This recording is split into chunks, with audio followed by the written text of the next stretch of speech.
Welcome. स्वागत है आपका इजी साइंस मैथ में। पिछली वीडियो में हमने अध्याय 1 पढ़ा था। आज हम पढ़ेंगे अध्याय 2 भोजन के घटक।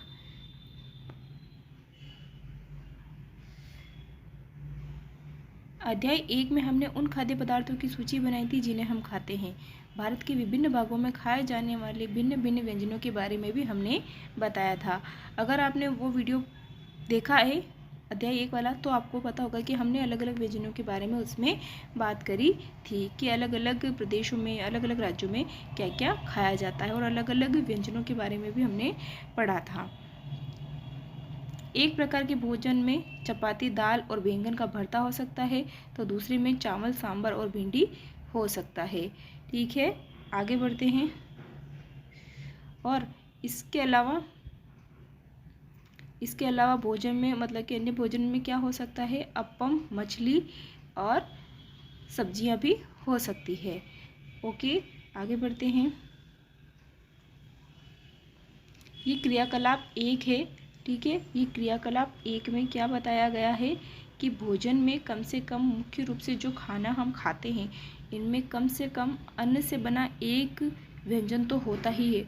उसके अलावा उसमें दाल या फिर कोई मांस वगैरह हो सकता है, और इसके अलावा दही हो सकता है, मट्ठा हो सकता है और अचार भी हो सकता है।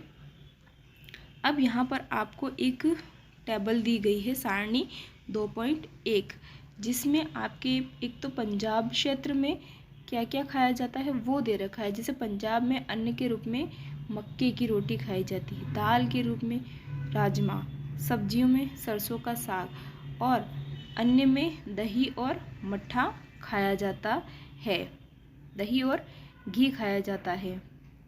ठीक है, ये दही और घी। आंध्र प्रदेश में अन्न में चावल खाया जाता है, दाल और मांस में अरहर की दाल, रसम खाई जाती है, सब्जियों में कुंदरू और अन्य व्यंजन में मट्ठा, घी, अचार, ये सब खाया जाता है। इसके अलावा अब यहाँ पर देखो, यहाँ लिखा है कि इस तरह के आहार के कुछ उदाहरण सारणी 2.1 में दिए गए। अभी जो हमने टेबल 2.1 देखी, उसमें कुछ ऐसे एग्जाम्पल दे रखे हैं कि जैसे कि भोजन में अन्न के रूप में, दाल के रूप में, सब्जियों के रूप में या फिर अन्य रूप में क्या क्या खाया जाता है, वो अभी हमने देखा। ठीक है, तो पिछली बार जब हमने लेसन 1 पढ़ा था, तो उसमें हमने कुछ खाद्य पदार्थों के बारे में, व्यंजनों के बारे में पढ़ा था।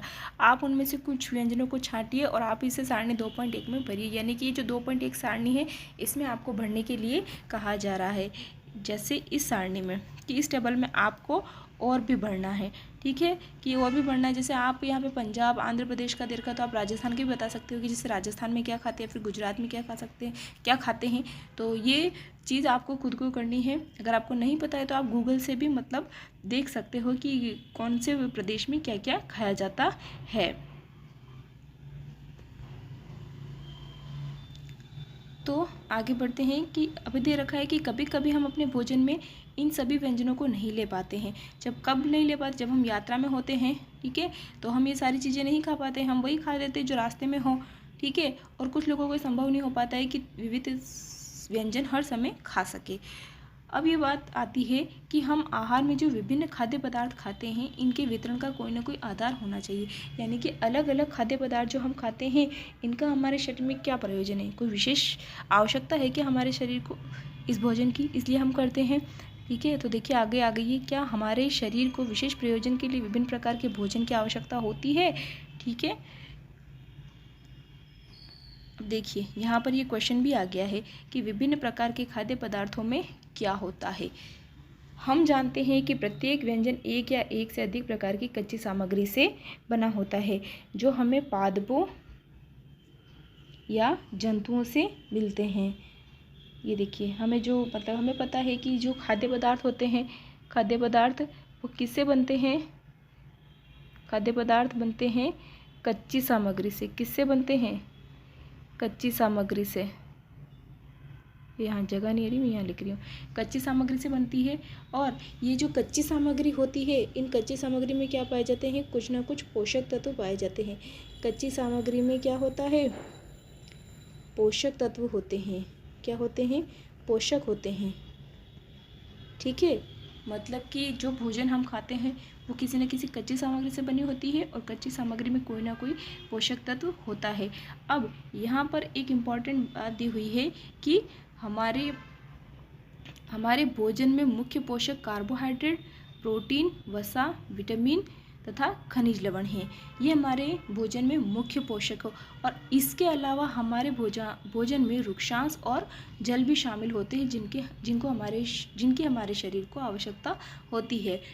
ओके, यानी कि हमारे भोजन में मुख्य पोषक कार्बोहाइड्रेट, प्रोटीन, वसा, विटामिन और खनिज लवण हैं और इसके अलावा हमारे शरीर को रुक्षांश और जल की भी आवश्यकता होती है।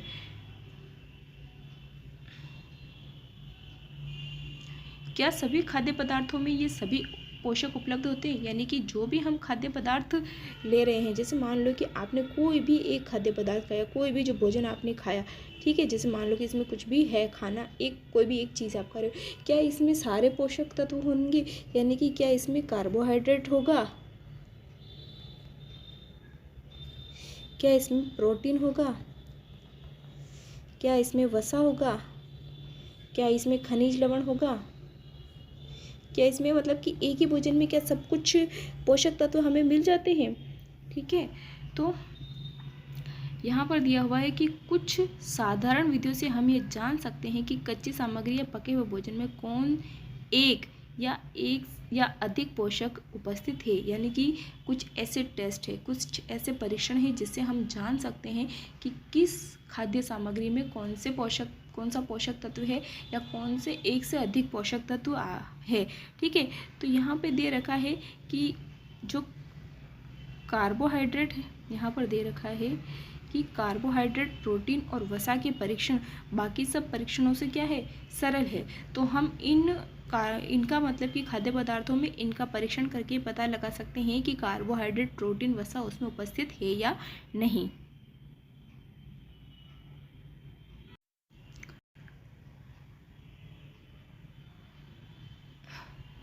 इन ये टेस्ट करने के लिए आपको क्या क्या चाहिए?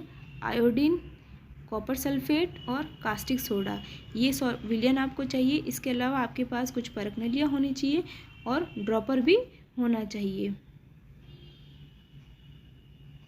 और देखो, ये परीक्षण जब आप करोगे तो आपको क्या चाहिए? आपको पका हुआ भोजन तथा कच्ची सामग्री पर करनी होगी।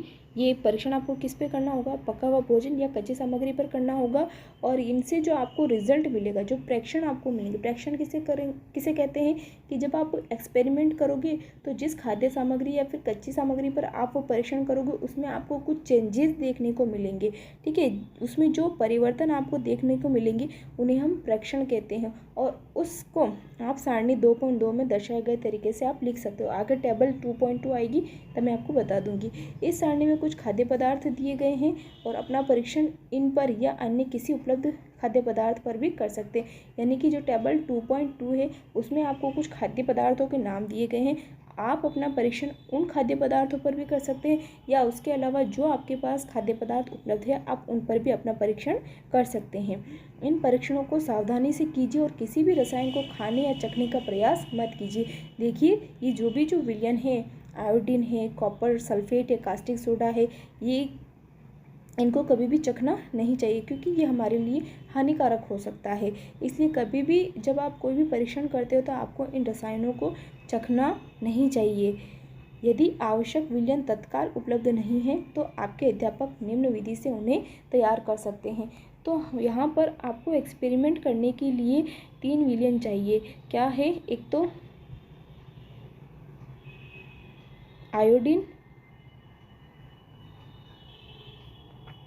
कॉपर सल्फेट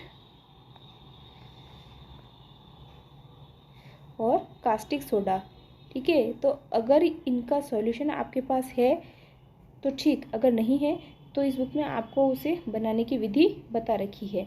तो अभी हम ये विधि देख लेते हैं कि विधि क्या है। तो यहाँ पर दे रखा है कि अगर हमें आयोडीन का तनु विलयन बनाना है, क्या बनाना है? हमें आयोडीन का तनु विलयन बनाना है तो जल से आधी भरी परख नली में, यानी कि परख नली में पानी भरना है। कितना भरना है? आधी परख नली में पानी भर देना है और उसमें कुछ बूंदे टिंचर आयोडीन की डालनी। किसकी डालनी है? टिंचर आयोडीन की।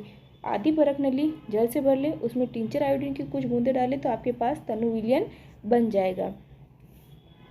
नेक्स्ट है, इसके अलावा अगर आपको कॉपर सल्फेट विलयन बनाना है तो एक 100 ml जल में आपको क्या करना है, 100 ml जल लेना है और उसमें 2 ग्राम कॉपर सल्फेट घोलना है। 100 ग्राम जल में 2 ग्राम कॉपर सल्फेट घोलने से कॉपर सल्फेट का सॉल्यूशन बन जाएगा। इसके अलावा अगर आपको कास्टिक सोडे का विलयन बनाना है, किसका विलयन बनाना है? कास्टिक सोडे का विलयन बनाना है तो आपको 100 ml जल में 10 ग्राम कास्टिक सोडा मिलाना होगा। ठीक है, तो ये सारी जो है ये तीन, तो यहाँ पर आपको जो ये तीनों हैं, ये आयोडीन, कॉपर सल्फेट और कास्टिक सोडा बनाने की विधियाँ दी गई है।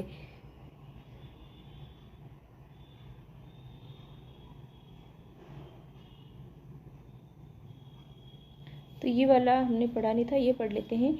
आइए विभिन्न खाद्य पदार्थों की जांच करके देखें कि किसमें कार्बोहाइड्रेट, यानी कि आपको अलग अलग खाद्य पदार्थों पर टेस्ट लगाना है कार्बोहाइड्रेट का और देखना है कि किन किन में कार्बोहाइड्रेट उपस्थित है और किस में अनुपस्थित है।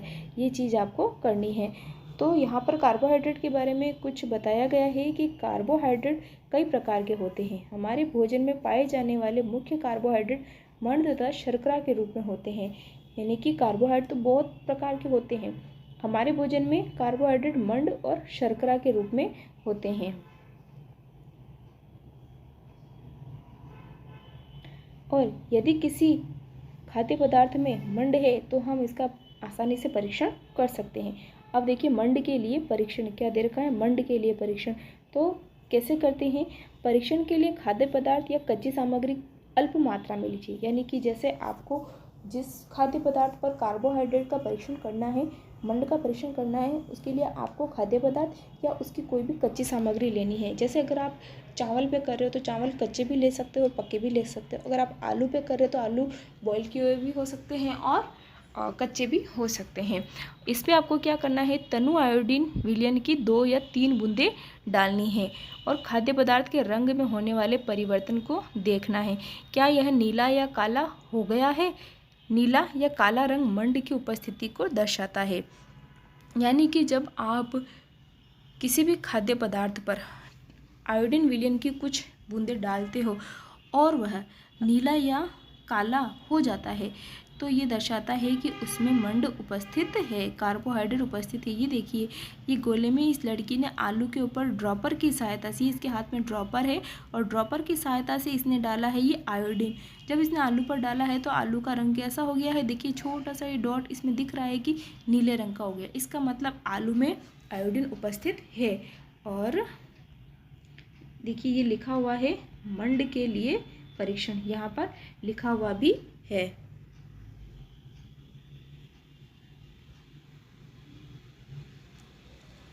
ओके, तो अलग अलग सामग्रियों पर, खाद्य पदार्थ पर आपको ये परीक्षण करना है और देखना है कि किस में मंड उपस्थित है और किस में नहीं है।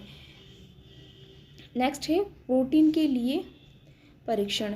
तो प्रोटीन के लिए परीक्षण के लिए किसी खाद्य पदार्थ की थोड़ी मात्रा लीजिए। किसी खाद्य पदार्थ का परीक्षण करना है, यदि वह ठोस है तो पहले उसका पेस्ट अथवा चूर्ण बनाने की आवश्यकता है। यानी कि जब आप प्रोटीन का टेस्ट करोगे तो प्रोटीन का परीक्षण करने के लिए, टेस्ट करने के लिए अगर खाद्य पदार्थ अगर कोई ठोस है, जैसे आप अगर दालों पर प्रोटीन का परीक्षण कर रहे हो तो दाल तो ठोस होती है ना, तो पहले या तो आप उसका बारीक चूर्ण बना ले या फिर उसको बॉईल करके उसको मैश कर ले, उसका लिक्विड बना ले। ठीक है, और उसके बाद आप ड्रॉपर की सहायता से परख नली में 2 बूंद कॉपर सल्फेट का विलयन, ठीक है, दाल का या तो चूर्ण या फिर पेस्ट होना चाहिए।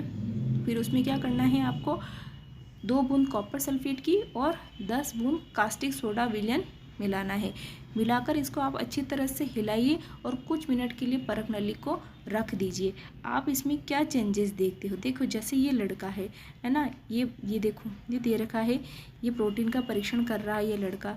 ठीक है, इसके पास 2 सॉल्यूशन है, 2 विलयन है, एक कास्टिक सोडा है, एक कॉपर सल्फेट है और उसके पास ये परख नली है जिसमें ये दोनों इसने डाल दिए हैं। ठीक है। और इसके बाद देखो यहाँ पर एक नीला नीला सा रंग हो गया है इस विलयन का, यानी कि इसमें क्या है, प्रोटीन प्रेजेंट है।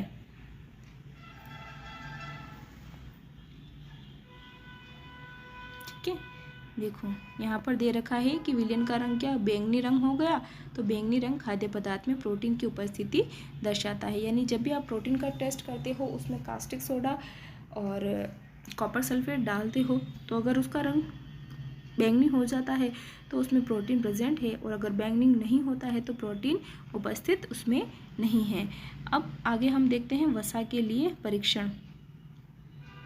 तो वसा के लिए देखो ये टेबल 2.2 है, जिसकी पीछे बात बताया गया था कि सारणी 2.2 इसमें अलग अलग खाद्य पदार्थ है, जैसे कच्चा आलू, दूध, मूंगफली, बिना पका चावल, ये सारी चीज़ें दे रखी है। तो आलू के लिए क्या दे रखा है, आलू में मंड उपस्थित है, दूध में क्या है, प्रोटीन उपस्थित है, मूंगफली में क्या है, वसा है। ठीक है, ये सारी चीज़ें देखो दे रखी है। बिना, इसके अलावा इसमें क्या दे रखा है, बिना पका चावल, क्या इसमें मंड उपस्थित है, आप इसमें लिख सकते हो इसमें क्या उपस्थित है, इसमें मंड उपस्थित होगा।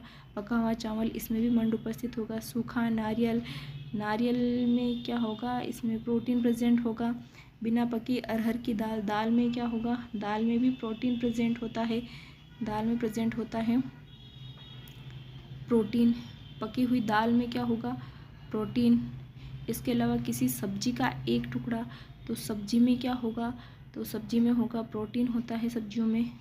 किसी फल का एक टुकड़ा, तो ये सब क्या कर सकते हो आप, अलग अलग टेस्ट करके आप इसमें बढ़ सकते हो आप अपनी तरफ से। ठीक है, अब हम देखते हैं वसा का टेस्ट। वसा का टेस्ट कैसे करते हैं। वसा का टेस्ट करने के लिए देखो, खाद्य पदार्थ की अल्प मात्रा लीजिए और इसे कागज़ के टुकड़े पर लपेट कर कूटिए। कुछ भी चीज़ जो आप लेते हो जिसमें आप वसा का टेस्ट करते हो, आपको उसको कागज़ में रख देना है और फिर कागज़ में लपेट करके आपको कूटना है। लेकिन ध्यान रखना आपको कि ये जो प्रोसेस आप कर रहे हो ना, कागज़ को पीट रहे हो, तो कागज़ को पीटते पीटते कागज़ फटना नहीं चाहिए। ठीक है,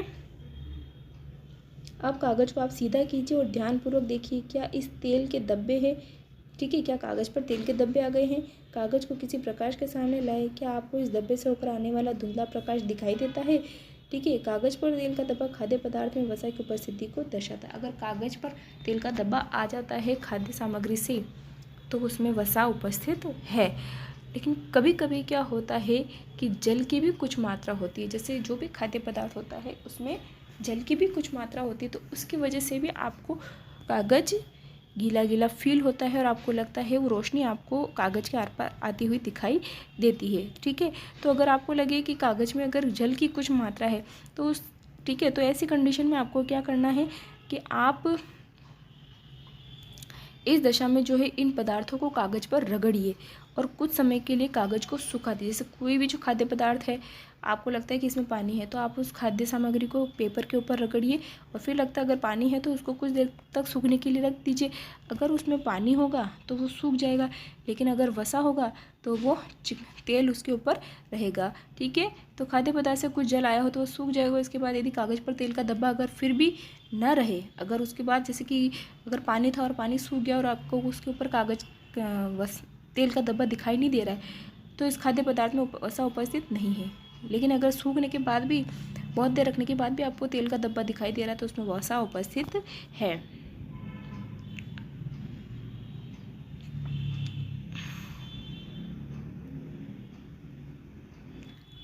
ये परीक्षण क्या दर्शाते हैं, क्या वसा, प्रोटीन तथा मंड उन सभी खाद्य पदार्थों में उपस्थित है जिनको आपने परीक्षण किए।